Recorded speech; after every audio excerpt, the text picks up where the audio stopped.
4 orang penghuluwati di dalam syurga nanti. Semua yang masuk syurga, 4 orang ni ketua. Ranking 1, Maryam bintu Imran. Maryam, bonda Nabi Isa. Ranking nombor 1, wanita syurga. Presiden wanita syurga namanya Maryam. Nombor 2, ini ikut ranking ni, Khadijah binti Khuwailid.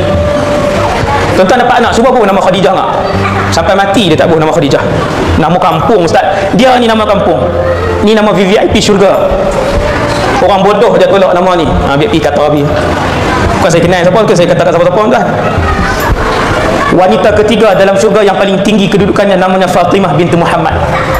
Nak buh nama anak Fatimah. Dia kata. Wanita keempat tidak ada yang kelima. Nabi namakan 4 orang saja. Yang keempat namanya Asia, bukan Aisyah. Aisyah isteri Rasulullah, tidak disenaraikan. Walaupun banyak pujian Nabi kepada Aisyah, tetapi ranking keempat namanya Asia.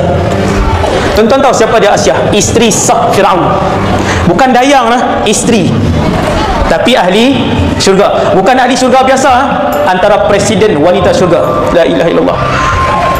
Kisah Asia menutup semua mulut muslimah umat Nabi Muhammad yang diuji dengan suami-suami yang tak elok perangainya.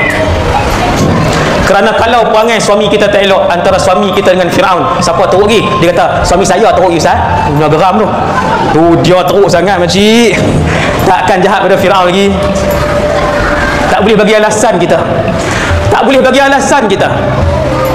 Asia mati syahid, dibunuh oleh suami dia sendiri.